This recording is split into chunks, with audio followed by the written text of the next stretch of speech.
ಜಿಲ್ಲೆಯಲ್ಲಿ ವಿಶ್ವ ವಿಕಲಚೇತನರ ದಿನದ ಅಂಗವಾಗಿ ಕ್ರೀಡಾಕೂಟದ ಜೊತೆಗೆ ಸಾಂಸ್ಕೃತಿಕ ಕಾರ್ಯಕ್ರಮ ಆಯೋಜನೆ ಮಾಡಿದ್ರು. ವಿಕಲಾಂಗಚೇತನ ಮಕ್ಕಳು ಕೂಡ ಖುಷಿಯಿಂದ ಸ್ಪರ್ಧೆಯಲ್ಲಿ ಭಾಗಿಯಾಗಲು ಬಂದಿದ್ರು. ಆದರೆ ಅಧಿಕಾರಿಗಳ ಎಡವಟ್ಟಿನಿಂದ ಮಕ್ಕಳು ಊಟ ಸಿಗದೆ ಆಕ್ರೋಶ ವ್ಯಕ್ತಪಡಿಸಿದ್ದಾರೆ.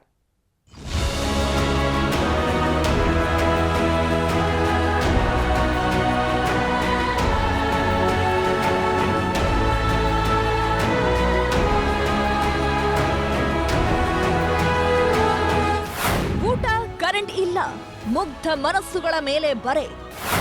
ವಿಕಲಚೇತನ ಮಕ್ಕಳ ಬಗ್ಗೆ ಯಾಕಿಷ್ಟು ನಿರ್ಲಕ್ಷ್ಯ? ಮನುಷ್ಯನಿಗೆ ಕೈ, ಬಾಯಿ, ದೇಹದ ಎಲ್ಲ ಅಂಗಾಂಗಗಳು ಚೆನ್ನಾಗಿದ್ರೆ ಅದಕ್ಕಿಂತ ಭಾಗ್ಯ ಮತ್ತೊಂದಿಲ್ಲ. ಆದ್ರೆ ಕೆಲವರು ಹುಟ್ಟು ಅಂಗವಿಕಲರಾಗಿದ್ರೆ ಅದು ಅವರ ತಪ್ಪಲ್ಲ. ಆದ್ರೆ ಅವರು ಮನುಷ್ಯರೇ ಅಲ್ವಾ? ಅವರಿಗೂ ಹಸಿವು, ಇಷ್ಟ ಕಷ್ಟಗಳು ಇರುತ್ತೆ. ಇವರಿಗೆ ಕಿವಿ ಕೇಳಲ್ಲ, ಮಾತು ಬರಲ್ಲ, ಕಣ್ಣು ಕಾಣಲ್ಲ ಅಂತ ಅಮಾನವೀಯವಾಗಿ ನಡೆಸಿಕೊಳ್ಳೋದು ಎಷ್ಟರ ಮಟ್ಟಿಗೆ ಸರಿ ಹೇಳಿ? ಹೀಗೆ ಅಧಿಕಾರಿಗಳ ಮಹಾ ಎಡವಟ್ಟಿಗೆ ನೂರಾರು ವಿಕಲಚೇತನ ಮಕ್ಕಳ ಮನಸ್ಸು ನೊಂದಿದ್ದು ಹಸಿವಿನಿಂದ ಒದ್ದಾಡಿದ್ದಾರೆ.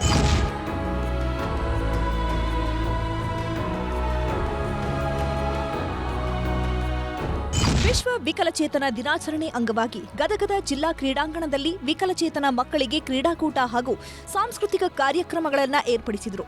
ಎಲ್ಲರೂ ಸ್ಪರ್ಧೆಯಲ್ಲಿ ಭಾಗವಹಿಸುವುದಕ್ಕೆ ಬಹಳ ಉತ್ಸಾಹದಿಂದ ಬಂದಿದ್ರು. ಮುಗ್ಧ ಮನಸ್ಸಿನ ಮಕ್ಕಳು ಶ್ರೀಕೃಷ್ಣ, ಹನುಮಂತ ವೇಷಭೂಷಣ ಧರಿಸಿದ್ರು. ಇನ್ನು ಕೆಲವು ಮಕ್ಕಳು ಸ್ವಾತಂತ್ರ್ಯ ಹೋರಾಟಗಾರರು, ಡಾಕ್ಟರೇಟ್ ವೇಷ ಧರಿಸಿ ಎಲ್ಲರ ಗಮನ ಸೆಳೆದಿದ್ರು. ಆದ್ರೆ ಈ ಕಾರ್ಯಕ್ರಮದಲ್ಲಿ ಕರೆಂಟೇ ಇರ್ಲಿಲ್ಲ. ಅಲ್ಲಿದ್ದ ಮಕ್ಕಳೆಲ್ಲ ಸೌಂಡ್ ಆದ್ರೂ ಕೇಳಿ ಎಂಜಾಯ್ ಮಾಡೋಣ ಅಂತ ಕಾಯ್ತಾ ಇದ್ರೆ ಆ ಭಾಗ್ಯಕ್ಕೂ ಕೊಕ್ಕೆ ಹಾಕಿದ್ದಲ್ಲದೆ ಊಟದ ಸಮಯ ಮೀರಿ ಮಧ್ಯಾಹ್ನ 3 ಗಂಟೆಗೆ ಸಾಕು ಸಾಲ್ದಾಗೆ ಊಟ ತಂದು ಕೊಟ್ಟಿದ್ದಾರೆ. ಹೀಗಾಗಿ ಹಸಿವಿನಿಂದ ಮಕ್ಕಳು ಪರದಾಡಿದ್ದಾರೆ. ಆಡ್ಬೇಕಂತ ಆಸೆ ಐತೆ, ಗೆಲ್ಲಬೇಕಂತ ಆಸೆ ಇದೆ, ಗೆದ್ದಿದೆ. ಆದ್ರೆ ಊಟ ಸರಿ ಸಿಗಲಿಲ್ಲ. ಆದ್ರೆ ನಮಗೆ ಹೊಟ್ಟೆ ತುಂಬ ಉಣ್ಲಿಲ್ಲ. ಆದ್ರೆ ಸ್ವಲ್ಪ ಹಾಕಿ ಕಳಿಸಿದ್ದಾರೆ. ಆದರೂ ನಮಗೀಗ ಹಸುವಾಗಿದೆ. ಆದರೂ ಉಣ್ಣಾಕ ಇಲ್ಲ ಅಂತ ಹೇಳಿದ್ರು. ಆದರೆ ಒಂದು ಸಲಿಗೆ ಕೊಟ್ಟಿದ್ದಾರೆ.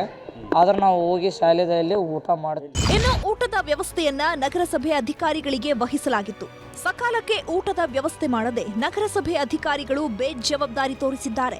ಈ ಬಗ್ಗೆ ಕೇಳಿದ್ರೆ ಅವರು ಹೇಳೋದು ಹೀಗೆ: ಊಟದ ಸಮಸ್ಯೆ ನಾವು ಇವರಿಗೆ ವಹಿಸಿದ್ವಿ. ನಾವು ಯಾರಿಗೆ ನಗರಸಭೆಯವರಿಗೆ ಅವರಿಗೆ ಸಂಪೂರ್ಣವಾದಂಥ ಜವಾಬ್ದಾರಿ ಅವ್ರಿಗೆ ವಹಿಸಿದ್ವಿ. ನಾವು 600ರಿಂದ 700 ಜನ ಮಕ್ಕಳಿಗೆ ನಾವು ಊಟದ ವ್ಯವಸ್ಥೆಯನ್ನು ಮಾಡಿರಿ ಅಂತ ನಾವು ಹೇಳಿದ್ವಿ. ಅದರ ಪ್ರಕಾರ ನಾವು ಪ್ರೊಸೀಡಿಂಗ್ನು ನಾವು ಮಾಡಿದ್ವಿ.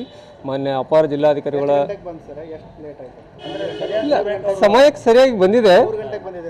ಇಲ್ಲ 3 ಗಂಟೆಗೆ ಬಂದಿಲ್ಲ. ಬಟ್ ನಾವು 1ಕ್ಕೆ ಸ್ಟಾರ್ಟ್ ಮಾಡಿದ್ವಿ ಊಟಕ್ಕೆ. ನಾವು ಒಟ್ನಲ್ಲಿ ಅಧಿಕಾರಿಗಳ ಎಡವಟ್ಟು ಮುಗ್ಧ ಮನಸ್ಸುಗಳ ಖುಷಿಯನ್ನೇ ಕಸಿದುಕೊಂಡು ಹಸಿವಿನಿಂದ ಗೋಳಾಡಿಸಿದ್ದು ಮಾತ್ರ ದುರಂತ. ಇನ್ಮುಂದೆ ಇಂಥ ತಪ್ಪಾಗದಂತೆ ಅಧಿಕಾರಿಗಳು ಎಚ್ಚರ ವಹಿಸಬೇಕಿದೆ. ಸಂತೋಷ್ ಕೊಣ್ಣೂರ, ನ್ಯೂಸ್ 18 ಗದಗ.